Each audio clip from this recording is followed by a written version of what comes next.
السلام علیکم ورحمۃ اللہ وبرکاتہ۔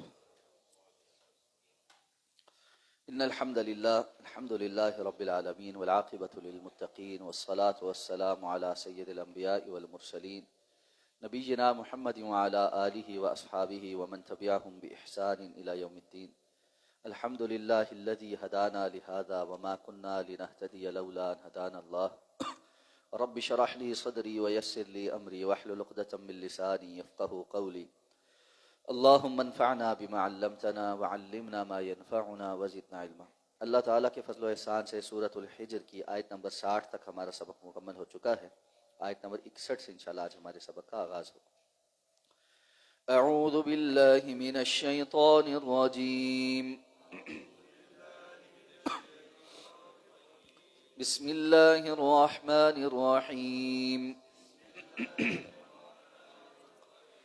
فلما جاء آل لوط المرسلون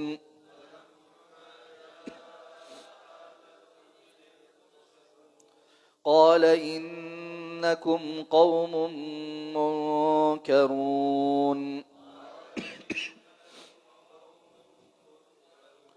قالوا بل جئناك بما كانوا فيه يمترون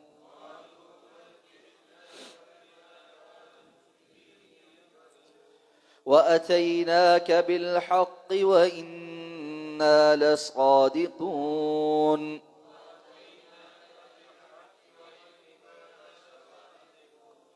فأسر بأهلك بقطع من الليل واتبع أدبارهم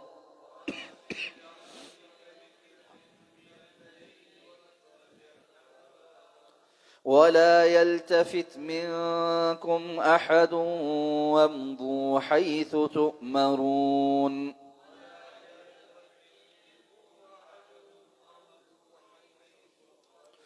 وقضينا إليه ذلك الأمر أن دابر هؤلاء مقطوع مصبحين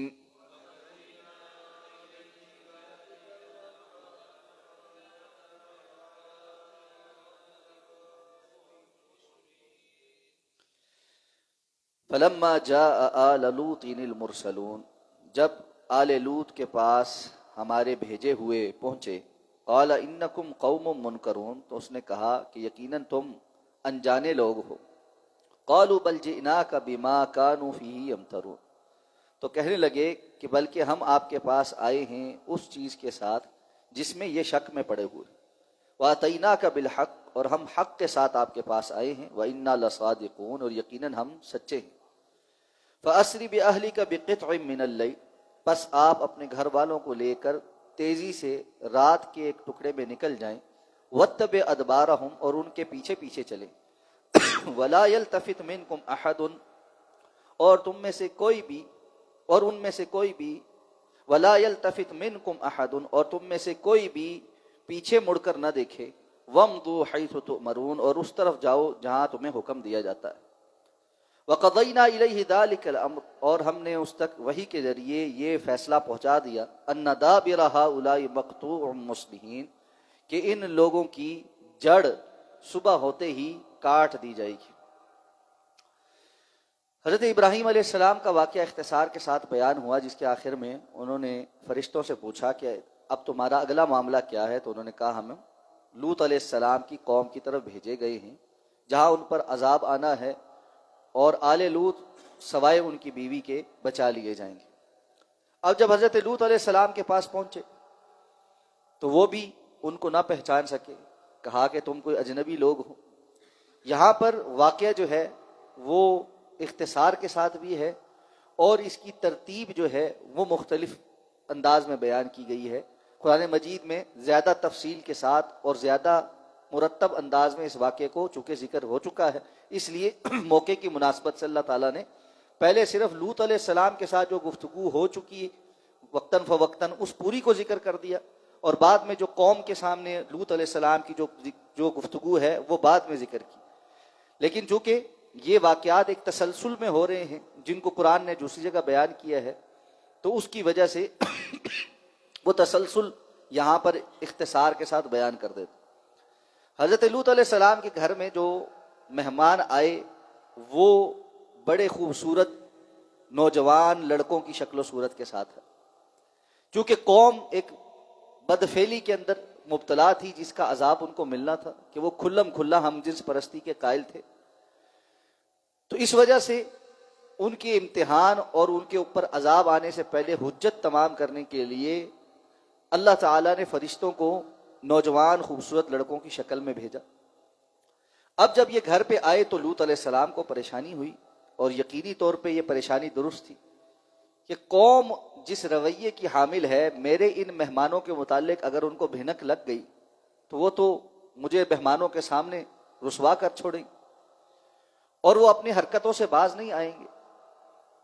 اس لیے لوط علیہ السلام نے کوشش کی کہ یہ خبر بار نہ جائے، لیکن ان کی بیوی نے جو کافرہ تھی یہ خبر قوم کے لوگوں تک پہنچائی کہ ہمارے گھر پہ تمہارے مطلب کے کچھ لوگ آئے. اب اس حالت میں لوط علیہ السلام ابھی پریشان ہیں، قوم کے لوگ دروازے پہ آ کر کھڑے ہو گئے اور کہنے لگے کہ اپنے مہمانوں کو ہمارے حوالے کریں. انہوں نے کہا کہ تم مجھے مہمانوں کے سامنے ذلیل اور رسوا نہ کرو، اور اس غلط کام پر مت جاؤ جس سے اللہ نے تمہیں منع کیا. اور اس سے قبل وہ لوگ، ان میں سے کچھ لوگ حضرت لوط علیہ السلام سے ان کی بیٹیوں کا رشتہ مانگتے تھے، لیکن ان کی بد اخلاقی کی وجہ سے حضرت لوط علیہ السلام وہ رشتہ دینے کو تیار نہیں تھے. اس موقع پہ اپنے مہمانوں کے سامنے اور ان کی عزت برقرار رکھنے کے لیے لوط علیہ السلام نے یہ پیشکش بھی کی جس کا بھی اگلی آیات میں تذکرہ آئے گا. اور ایک باپ کے لیے یہ کتنا مشکل کام ہے کہ وہ ایسا مجبور ہو جائے کہ انہوں نے یہ پیشکش بھی کر دی کہ اگر تم نہیں اس معاملے سے باز آتے تو چلو جو میری بیٹیوں کا تم رشتہ مانگتے تھے میں وہی قبول کرتا ہوں. لیکن قوم سرکشی کے اندر حد سے بڑی ہوئی تھی، انہوں نے کہا کہ ہمیں آپ کی بیٹیوں سے اب کوئی مطلب نہیں، ہم تو جس کام سے آئے ہیں وہ آپ کو بڑے اچھے طریقے سے پتہ ہے. اللہ تعالیٰ نے قسم اٹھا کے آپ صلی اللہ علیہ وسلم کی عمر کی قسم اٹھائی، لعمرک انہم لفی سکرتہم یعمہون. اللہ کے رسول آپ کی عمر کی قسم ہے، وہ اپنے اس نشے کے اندر اندھے ہوئے جا رہے تھے، ان کو کوئی اور چیز دکھ ہی نہیں رہی تھی. حضرت لوط علیہ السلام کو کہنے لگے آپ کو ہم نے بڑا سمجھایا تھا کہ آپ یہ پاک باز بننے کی زیادہ کوششیں نہ کیا کریں، اور آپ کو ہم نے سمجھایا تھا کہ آپ لوگوں کو اپنے گھر کے اندر پناہ نہ دیا کریں، لیکن آپ باز نہیں آتے. اب یہ دیکھیں کہ جو معاشرہ اخلاقی طور پر اس قدر انحطاط کا شکار ہو جائے کہ برائی کو اپنے لیے قابل فخر بنا لے اور ان کے نزدیک پاکیزگی اور اچھائی قابل طعن ہو، وہ معاشرے پھر جینے کا حق کھو جاتے. اور اس وقت اگر ہم دیکھیں تو پوری دنیا کے اندر عمومی طور پر انسان ان تمام برائیوں کا مرکب ہیں جو شاید سابقہ اقوام کے اندر ایک ایک کر کے موجود تھی. فرعون اور اس کے حواری اللہ کے مقابل کھڑے تھے، اور فرعون اپنے آپ کو ربکم الاعلی کہتا تھا، انا ربکم الاعلی. آج پوری دنیا کے اندر صہیونیت اور اس کے پیروکار فرعونہ مصر کو اپنا آئیڈیل بنا کر ان کے احرام اور ان کی تصویریں اور ان کی ہر چیز اپنے ماڈل کے طور پر بنا کر ان کی عبادت کر رہے ہیں. اسی طرح انبیاء کرام کی مخالفت میں جو جہاں چیز شعار کے طور پر استعمال ہوتی تھی، بڑے بڑے بتوں کے جو نام ہیں وہ آج اقوام متحدہ کے اندر اور ورلڈ اسپیس سینٹر کے اندر استعمال ہوتے ہیں. ہبل بت کا نام ہے، اور اس وقت ناسا کی جو بڑی ٹیلیسکوپ ہے اس کا نام ہبل. اور اگر آپ ناسا کے جو اسپیس شٹلز جو ہے وہ جا رہے ہیں یا جو مشنز جا رہے ہیں ورلڈ اسپیس سینٹر پہ، ان کے نام دیکھیں تو ان میں سے اکثریت یونانی دیوتاؤں اور دیویوں کے نام پر ہے. یہ کیا ہے؟ یہ سمبلز ہیں، یہ علامات ہیں، یہ شعائر ہیں. ہم ان شاعر کو بھولے بیٹھے ہیں. اللہ تعالیٰ فرماتے ہیں وَمَن يُعَظِّمْ شَعَائِرَ اللَّهِ فَإِنَّهَا مِن تَقْوَى الْقُلُوبِ. اللہ رب العزت کے شاعر کی عظمت کرنا اللہ کے تقوی کی علامت ہے، اور اس کے برعکس کفار کی علامات ہے، اور وہ شیطان کو راضی کرنے کے لیے وہ استعمال کرتے ہیں. وہ تو دبڑا دھڑ استعمال کر رہے ہیں، لیکن مسلمان اپنے شاعر کے اوپر یا ان کو پتہ ہی نہیں کہ ہمارے شاعر کیا ہیں، یہ پتہ ہے تو وہ شرمندہ. اس لیے آپ دیکھیں گے کہ معاشروں کے اندر وہ ساری خرابیاں جمع ہو چکی ہیں جو پرانے زمانے میں موجود تھی۔ شعیب علیہ السلام کی قوم کم ناپتی تھی، کم تولتی تھی، آج ہمارے معاشروں کے اندر یہ تو کاروبار کا حصہ بن گیا۔ اور اسی طرح یہ جو فی زمانہ ہومو سیکشولیٹی یا ہم جنس پرستی، اس کا بخار پوری دنیا کو چڑھا ہوا ہے۔ قانون سازیاں ہو رہی ہیں، عدالتیں تحفظ فراہم کر رہی ہیں، اور جو ممالک ابھی تک ان پر نہیں، ان پر تھوپا جا رہا ہے۔ پاکستان کے اندر جو صورتحال ہے، میڈیا کے ذریعے اور سوشل میڈیا کے ذریعے ایکٹیویزم پھیلا پھیلا کے، ان لوگوں کو پروموٹ کر کر کے، مختلف پروگراموں میں بلا بلا کے، جس تصور کا بندے نے نام پہلے نہیں سنا تھا، اس کو اس کے دماغ میں ٹھوس ٹھوس کے کہ یہ بھی ایک چیز ہے، یہ بھی ایک تصور ہے، یہ بھی ایک سوچ۔ تو یہ پروپیگنڈا ہے اصل، اور اس کا نتیجہ سوائے تباہی کے اور کچھ نہیں۔ تو اللہ رب العزت نے پھر ایسی قوم کے لیے عذاب کی بدترین شکل ان پر نافذ کی۔ حضرت لوط علیہ السلام کو فرشتوں نے اپنا تعارف کروایا اور کہا ہم حق کے ساتھ آئے ہیں اور ہم سچے ہیں۔ اب آپ کے لیے حکم یہ ہے، رات کے ایک حصے میں آپ اپنے گھر والوں کو لے کر تیزی کے ساتھ نکل جائیں، اسری، جلدی کریں، کہ اللہ کا عذاب آئے گا، یہاں سے جتنا دور نکل جائیں اتنا بہتر۔ اور آپ ان کے پیچھے پیچھے رہیں، وَلَا يَلْتَفِتْ مِنْكُمْ أَحَدٌ، تم میں سے کوئی پیچھے مڑ کر نہ دیکھے، اس لیے کہ بسا اوقات انسان اپنا علاقہ چھوڑتے ہوئے غمگین ہوتا ہے، بار بار پیچھے مڑ کے دیکھتا ہے، تو جتنا دور جا سکیں اس عذاب سے اتنا بہتر ہے۔ دوسرا یہ کہ بسا اوقات بندہ یہ سوچتا ہے جی میں دیکھوں کیا ہوتا ہے۔ جہاں عذاب ہو وہاں عبرت کی جا ہوتی ہے، وہاں تماشا دیکھنے کی جا نہیں ہوتی۔ اللہ کے رسول صلی اللہ علیہ وسلم نے اس لیے فرمایا کہ جن جگہوں پر، جن بستیوں پر اللہ کے عذاب آئے ہیں، وہاں سے گزر ہو تو اپنا سر نیچے کرتے ہوئے، روتے ہوئے، استغفار طلب کرتے جلدی وہاں سے گزر جاؤ۔ ہمارے ہاں کیا ہے، ہم ان جگہوں پر جا کر آثار قدیمہ دیکھتے، ہم دیکھتے نہیں اچھا یہ کیسے برباد ہوئی، یہ کیسے رہتے تھے، وہ ٹورسٹ اسپاٹ بن گئے ہیں۔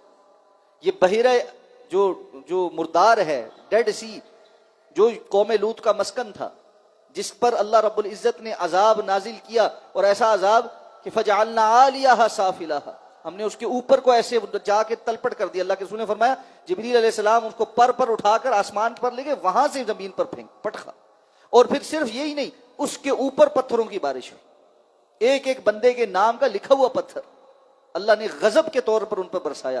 اور اس پر ایک ایسا سمندر اللہ نے چھوڑا ہے، جو سمندر اتنا کھارا ہے کہ کوئی سمندری حیات وہاں نہیں ہوتی، کوئی مچھلی، کوئی چیز اس پانی کے اندر زندہ نہیں رہتی، ڈیڈ سی ہے، اس لیے اس کو بحر مردار کہتے۔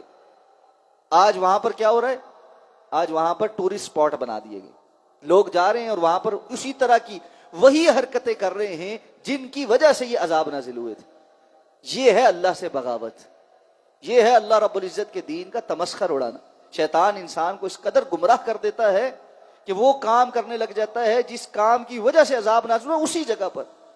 یہ ایسے ہی ہے نا کہ آپ کوئی بندہ مثال کے طور پہ کسی جگہ خدا نہ خواستہ کوئی جائے حادثہ ہو، کوئی بہت بڑا حادثہ ہوا ہو، کوئی گاڑی کا بڑا ایکسیڈنٹ ہوا ہو اور ادھر بہت سارے لوگ فوت ہو گئے ہوں، وہاں کوئی بندہ جا کے تمسخر اڑا کے گاڑی ایک لے جا کے تو سکٹے مارنا شروع کر دے، آپ تو کیا کہیں؟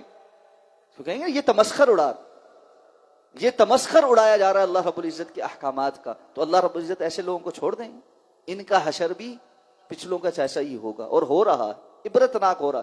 ایسی بیماریاں اور ایسے عذاب جو پچھلے نے کبھی نام نہیں سنے، لیکن آنکھیں کھلنے کو نہیں آ رہی۔ اس لیے پاکیزگی، یہ جو حیاتن طیبہ ہے، اللہ فرماتے ہم اہل ایمان کو پاکیزہ زندگی عطا فرماتے، دنیا میں بھی اور آخرت میں۔ یہ پاکیزہ زندگی سوائے اسلام کے کہیں اور نہیں ہے، جو سارے معاملات کے اندر طہارت اور پاکیزگی کا سبق دیتا ہے۔ ظاہری طہارت اور پاکیزگی بھی، سوچوں کی طہارت اور پاکیزگی بھی، اور دل کی طہارت اور پاکیزگی بھی صرف اسلام میں ہے، باقی کسی اور جگہ نہیں۔ اللہ رب العزت ہمیں وہ پاکیزگی اختیار کرنے کی توفیق عطا فرمائے۔ اگلی آیات پر بات کریں۔ سبحانک اللہم و بحمدک، نشہد ان لا الہ الا انت، نستغفرک۔